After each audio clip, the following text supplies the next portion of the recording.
চালিয়ে শুরু করতে হ্যাঁ। ফার্স্ট পয়েন্ট কি বলেছে দেখো, পঞ্চায়েত ব্যবস্থার বিবর্তন বা evolution of panchayat, evolution of panchayat. তাহলে এখানে তোমাদেরকে প্রথমেই যে কয়েকটা কমিটির কথা মনে করতে হবে এবং তাদের সুপারিশগুলোর কথা মনে করতে হবে। তার মধ্যে মেন হচ্ছে বলবন্ত রায় মেহতা কমিটি। বলবন্ত রায় মেহতা কমিটি কত সালে এস্টাবলিশ হয়েছিল? 1957 বা 1957। 1957 বা 1957 সালে কিন্তু এটার প্রতিষ্ঠা হয়েছিল। এখানে মেন সুপারিশ কী রয়েছে না, ত্রিস্তরীয় পঞ্চায়েত ব্যবস্থা, থার্ড বা three tier system, three tier Panchayati Raj system বা ত্রিস্তরীয় পঞ্চায়েত রাজ ব্যবস্থা, ভেরি ভেরি ইম্পর্টেন্ট। তাহলে কি বলবন্ত রায় মেহতা কমিটি, প্রথমেই পঞ্চায়েত ব্যবস্থার বিবর্তন বললে বলবন্ত রায় মেহতা কমিটি 1997 সাল। সুপারিশ কী ছিল না, ত্রিস্তরীয় পঞ্চায়েত ব্যবস্থা। তিনটে স্তর কি কি ছিল? প্রথম হচ্ছে গ্রাম পঞ্চায়েত বা গ্রামীণ স্তর যেটা রয়েছে, দ্বিতীয় কি রয়েছে পঞ্চায়েত সমিতি বা ব্লক স্তর, আর তারপরে তৃতীয় রয়েছে জেলা পরিষদ বা জেলা স্তর। এই তিনটে রয়েছে। তাহলে বলবন্ত রায় মেহতা কমিটি কত সালে এস্টাবলিশ হয়েছিল? 1957 সালে। ত্রিস্তরীয় পঞ্চায়েত রাজ ব্যবস্থার কথা বলেছে, যেটাকে বলা হচ্ছে ইংরেজিতে থ্রি টায়ার পঞ্চায়েত রাজ সিস্টেম।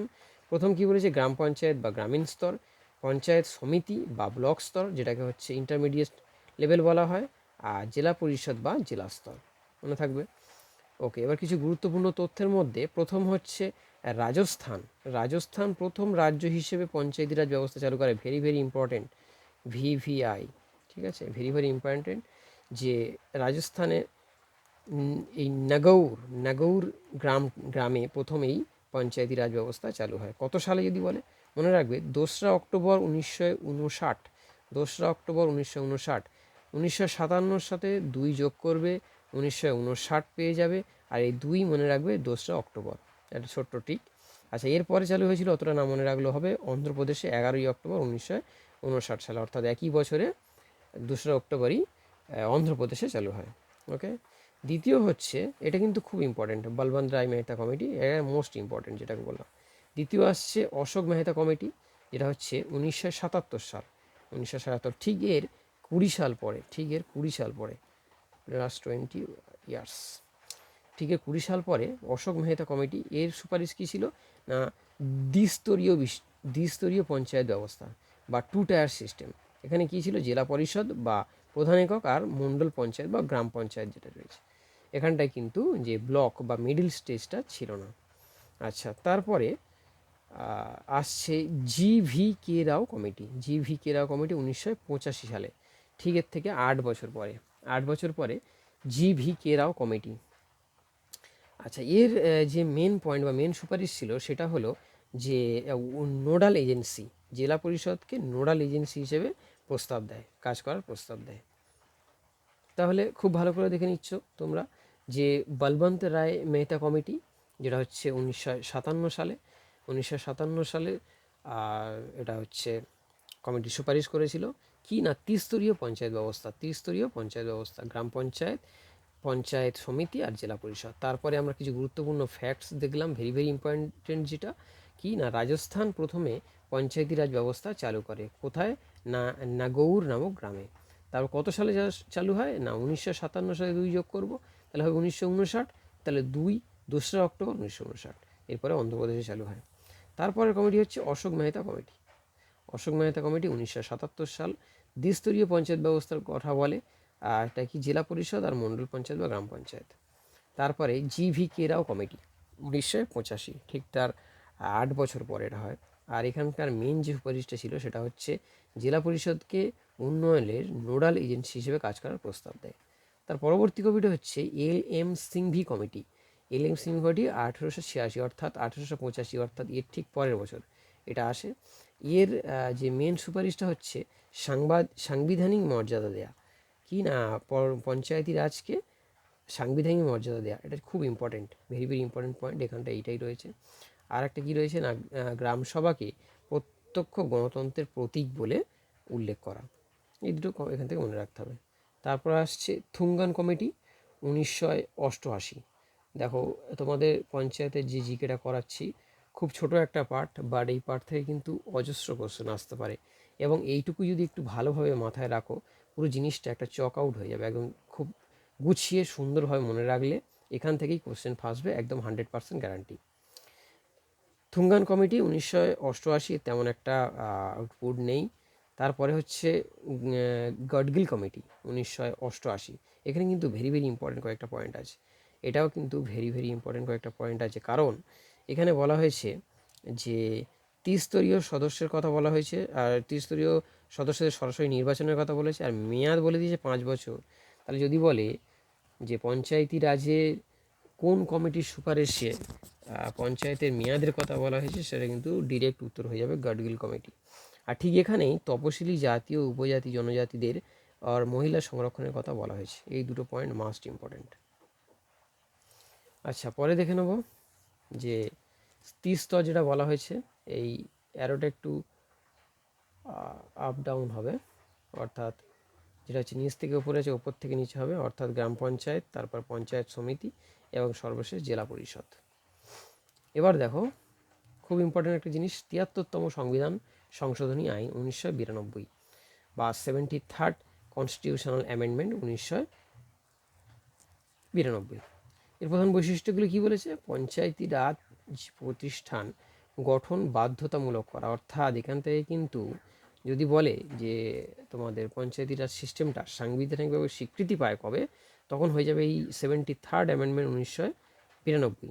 আর যদি বলে সুপারিশ করা হয়েছিল কবে, তখন কিন্তু বলতে হবে তোমাদের এই যে L M Singhvi committee, L M Singhvi 1986 সাংবিধানিক মর্যাদা দেওয়ার সুপারিশ করা হয়। খুবই সহজ মনে রাখা। আচ্ছা, এখানে কি বলা হয়েছে না, সংবিধানের পার্ট 9 অনুচ্ছেদ 243 থেকে 243 ও, অর্থাৎ আর্টিকেল 243 থেকে 243 ও এই পর্যন্তই কিন্তু তোমাদের এই পঞ্চায়েতি রাজের সমস্ত ব্যাপারটা ইনক্লুডেড রয়েছে। আচ্ছা, এই 73তম সংবিধান সংশোধনী আইন 1992 দ্বারাই একাদশ তপশিল বা 11 শিডিউল কিন্তু যুক্ত করা হয়, যেখানে 29টা কার্যাবলী অন্তর্ভুক্ত আছে। আর মোস্ট ইম্পর্টেন্ট এখানে আরও একবার 24শে এপ্রিল 1993 থেকে কার্যকর হয়ে যায়, 24শে এপ্রিল 1993 থেকে কার্যকর হয়ে যায়। তাই প্রতি বছর 24শে এপ্রিল দিনটাকে জাতীয় পঞ্চায়েতি রাজ বা ন্যাশনাল পঞ্চায়েতি রাজ ডে হিসেবে পালন করা হয়। দেখছো প্রতিটা লাইনে লাইনে কোশ্চেন কিন্তু ভর্তি করে দেওয়া আছে। যারা ভাবছে শুধু এমসিকিউ করে বেরিয়ে যাব, ভালো এমসিকিউ করা, তবে এইভাবে যদি নোটস ওয়াইজ জিনিসটাকে একবার রেডি করে নিতে পারো, তারপর তোমাদের আমিও কোশ্চেন করাবো, দেখবে কোশ্চেনগুলো কীভাবে ফেঁসে যাচ্ছে এবং একদম ইজি লাগবে। আচ্ছা, আর মোস্ট ইম্পর্টেন্ট পয়েন্টের মধ্যে আরও তাহলে কি এটা হলো যে প্রতি বছর 24শে এপ্রিল আমরা পঞ্চায়েতি রাজ দিবস পালন করি। 24শে এপ্রিল কেন না, 1993 সালে 24শে এপ্রিল কার্যকর হয়েছিল বলে এটা সাংবিধানিক স্বীকৃতি পেয়েছিল। আচ্ছা, তৎকালীন প্রধানমন্ত্রী ছিল পিভি নরসিমহা রাও। পিভি নরসিমহা রাও, তোমরা কমেন্ট করে জানাবে যে আমাদের এই পিভি নরসিমহা রাও কততম প্রধানমন্ত্রী ছিল। হ্যাঁ, কততম প্রধানমন্ত্রী ছিল সেটা তোমরা কমেন্ট করে জানাবে। আচ্ছা, এরপরে আমরা যে 243 থেকে 243-এর ও অবধি যেটা হচ্ছে আমরা আর্টিকেলের কথা বললাম, সেটা একটু দেখে নেব, কয়েকটা দেখবো অবশ্যই। যে অনুচ্ছেদ 243-এর ডেফিনেশনের কথা বলা আছে, কিসের কথা না, ডেফিনেশনের কথা। কি বলেছে? গ্রামসভা বলতে এমন একটা সংস্থাকে বোঝায় যেখানে গ্রামের পঞ্চায়েত এলাকার ভোটার তালিকাভুক্ত সকল ব্যক্তি সদস্য হিসেবে অন্তর্ভুক্ত থাকেন। বোঝা যাচ্ছে গ্রামসভা কাকে বোঝাচ্ছে না, এমন একটা সংস্থা যেখানে গ্রাম পঞ্চায়েতের এলাকার ভোটার তালিকাভুক্ত সকল ব্যক্তি সদস্য হিসেবে অন্তর্ভুক্ত থাকেন। তাহলে এইখান থেকে তোমরা একটা জিনিস জানছো যে আমাদের পরবর্তীকালে এসআইআর যেটা বর্তমানে চলছে, বা CAA, citizenship amendment bill, amendment act, এই দুটো কিন্তু আমাদেরকে একটু দেখে রাখতে হবে। আমরা অবশ্যই পরবর্তী ক্লাসে, যদি তোমরা ক্লাস করতে থাকো, ইন্টারেস্ট দেখাও, লাইক শেয়ার সাবস্ক্রাইব করে পাশে থাকো, উদ্বুদ্ধ করো, তাহলে অবশ্যই আগামী দিনে এই এসআইআর এবং সিএএ নিয়ে এই ধরনের খুব সুন্দর নোটস সম্বলিত একদম ডিটেলস ক্লাস করানো হবে, যেখান থেকে একটিও কোশ্চেন বাইরে যাবে না। আচ্ছা, পরে বলছে অনুচ্ছেদ 243-এর গ্রামসভা। আচ্ছা, এটা অতটা ইম্পর্টেন্ট না। 243-এর বি পঞ্চায়েত গঠন, ভেরি ইম্পর্টেন্ট। 243-এর বি পঞ্চায়েত গঠনে কি বলেছে, এইখানে কিন্তু বলা আছে যে কটি স্তরে হচ্ছে পঞ্চায়েত বিভক্ত থাকবে, 3টি স্তরে। ডেফিনেশন কোথায় রয়েছে না, এই 3টি স্তরে যে ভাগ থাকবে 243-এর বিতে, গ্রাম পঞ্চায়েত বা ভিলেজ লেভেল, মধ্যবর্তী স্তর বা ইন্টারমিডিয়েট লেভেল, আর জেলা স্তর বা ডিস্ট্রিক্ট লেভেল। এখানে আরেকটি গুরুত্বপূর্ণ তথ্য দেওয়া হয়েছে যে যে রাজ্যের জনসংখ্যা 20 লক্ষের বেশি নয়, যে রাজ্যের জনসংখ্যা 20 লক্ষের বেশি নয়, সেখানে মধ্যবর্তী স্তর পঞ্চায়েত গঠন বাধ্যতামূলক নয়।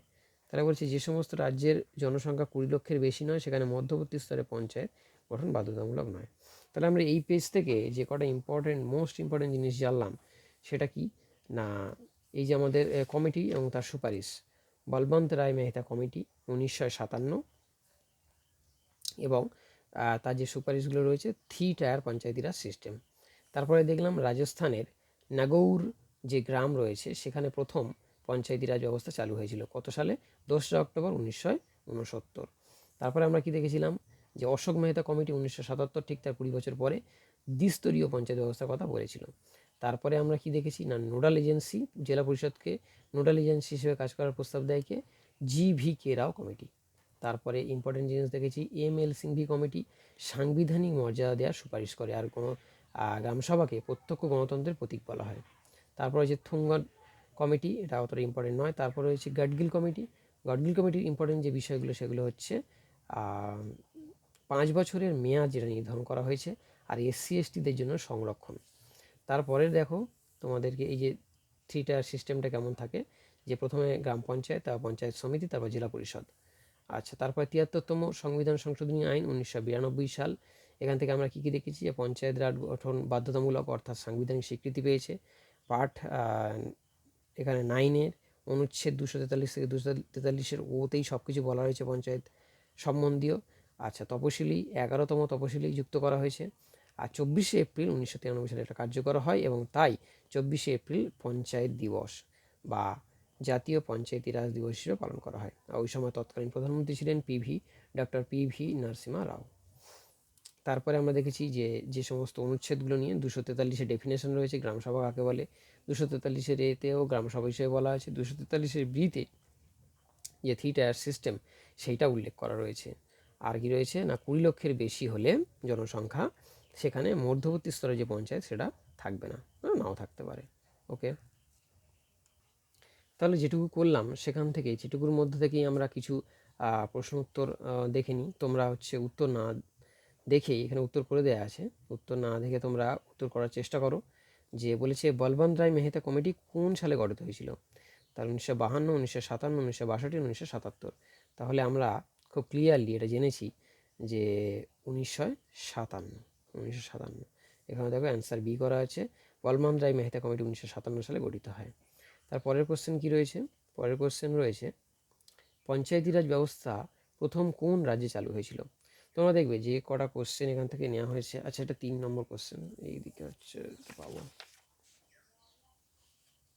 এখানে বলেছে যে ত্রিস্তর বিশিষ্ট পঞ্চায়েতি রাজ ব্যবস্থার কয়টি স্তর রয়েছে? এটা একটু হালুয়া কোশ্চেন হয়ে গেছে, 3টি স্তর থাকবে না, ত্রিস্তর বিশিষ্ট বলা হয়েছে। তো তোমরা দেখো এখান থেকে যে কটা কোশ্চেন, এগুলো কিন্তু সবই তোমরা কমন পাবে। যদি উত্তর করে দেওয়া আছে, উত্তরগুলো না দেখেও নিজে করার চেষ্টা করো, তাহলে অবশ্যই কমন পাবে, এই করতে পারবে উত্তরগুলো। দেখো সেইভাবে পড়ে দেওয়া হয়েছে। থিওরির মধ্যে কি সব থিওরির বাইরে কিছু না, MCQ বলে আলাদা করে কিছু হয় না। পঞ্চায়েতি রাজ ব্যবস্থা প্রথম কোন রাজ্যে চালু হয়েছিল? এটা উত্তর হয়ে যাবে রাজস্থান, কারণ রাজস্থানের নাগৌর জেলা আমরা ভালো করে মনে রেখেছি। এদের কত সাল যদি বলে 2রা অক্টোবর 1959, আমরা মনে রেখেছিলাম যে 1957-এ বলবন্ত রায় মেহতা কমিটি, ঠিক তার থেকে 2 বছর যোগ করে দিলে 2রা অক্টোবর, 2 থেকেই 2রা অক্টোবর, 2 থেকে 1959 থেকে চালু করা হয়েছিল। আচ্ছা, চতুর্থ কোশ্চেন কি বলেছে? অশোক মেহতা কমিটি কোন ধরনের পঞ্চায়েতি রাজ ব্যবস্থা সুপারিশ করেছিল? কোন ধরনের সুপারিশ করেছিল না, দ্বিস্তরীয় ব্যবস্থা। প্রথমে দেখেছি বলবন্ত রায় ত্রিস্তরীয় আর অশোক মেহতা দ্বিস্তরীয়। তারপরে বলেছে GV.K. রাও কমিটির প্রধান সুপারিশ কী ছিল?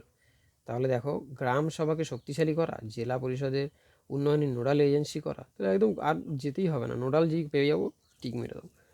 তারপরে বলেছে পঞ্চায়েতি রাজ প্রতিষ্ঠানকে সাংবিধানিক মর্যাদা দেওয়ার সুপারিশ। এটা আর কিছু পড়তে হয় কি, সাংবিধানিক মর্যাদা দেওয়ার সুপারিশ কোন কমিটি করেছিল? না, এল এম সিংভি কমিটি। তো দেখো, যেটুকু পড়ানো হয়েছে কোশ্চেনও কিন্তু যদি আসে সেগুলো থেকে ভুলে যাওয়ার কোনো তো জায়গাই নেই, অটোমেটিক তোমরা উত্তর করে দিতে পারবে। পঞ্চায়েতের মেয়াদ কত বছর? পঞ্চায়েতের মেয়াদ হচ্ছে 5 বছর। আচ্ছা যদি বলে দেখো কোন সুপারিশে আছে, তাহলে গাডগিল সুপারিশে, একদম ইজিলি। আচ্ছা এবার বলেছে 73তম সংবিধান সংশোধনী আইন কোন সালে পাস হয়? ভেরি ভেরি ইম্পর্টেন্ট কোশ্চেন কিন্তু এগুলো, যে হালুয়া কোশ্চেন নয়, এই কোশ্চেনগুলি বারবার পড়বে। 1992 সাল। ইজিলি করো, অল্প করো, ভালো করে করো, কোশ্চেন ফাঁসবেই। 73তম সংবিধান সংশোধনী আইনে কোন অংশ সংযোজিত করা হয়েছে? তাহলে কী হবে না, পার্ট 9। পার্ট 9-এর 243 থেকে 243-এর ও এই আর্টিকেলগুলো সংযোজন করা হয়েছে, অল রিলেটেড টু পঞ্চায়েত। আচ্ছা এবারে বলেছে পঞ্চায়েতি রাজ দিবস কোন প্রতি বছর কবে পালন করা হয়? 2রা অক্টোবর না, কারণ 2রা অক্টোবর তো আমাদের প্রথম হয়েছিল, রাজস্থানের নাগৌর জেলা পঞ্চায়েতি রাজ এস্টাবলিশ করেছিল। 11ই অক্টোবর, এই 24শে এপ্রিল, 26শে জানুয়ারি, তাহলে আমরা পড়ে এসেছি 24শে এপ্রিল 1993 সালে এটা হচ্ছে সাংবিধানিক স্বীকৃতি পায় এবং চালু হয়। দেখো এখানে বলে দেওয়া আছে 73তম সংবিধান সংশোধনী আইন দ্বারা 24শে এপ্রিল 1993 থেকে কার্যকর হয়, তাই এই দিনটিকে পালন করা হয়। ওকে, ক্লাসটি প্রথম ক্লাস যেহেতু ছোটোই রাখছি, অল্প রাখছি, তো এই ক্লাসটা করে তোমরা বলো যে এটুকু জিনিস পড়ানো হলো আর যেটুকু কোশ্চেন আনসার করানো হলো এখানে কোনো অসুবিধা আছে কি না। আর এইরকম ধরনের ক্লাস পেতে গেলে একদম হচ্ছে কোয়ালিটি এক্সপ্রেস, এগুলো কিন্তু বড় বোর্ডে করানো নয়, ঠিক আছে, স্ক্রিনে করানো নয়, তবুও যে জিনিসটা তোমাদের দেওয়া হচ্ছে এটা মনে রেখো, একদম হচ্ছে A++ কোয়ালিটির বা AA কোয়ালিটির জিনিস দেওয়া হচ্ছে। এখান থেকে পড়লে কিন্তু কোশ্চেন ফাঁসবেই ফাঁসবে, 100% গ্যারান্টি। ঠিক আছে, আজকে এই অবধি রাখলাম, পরে আবার অন্য কোনো একটা ক্লাসে দেখা হবে। টাটা।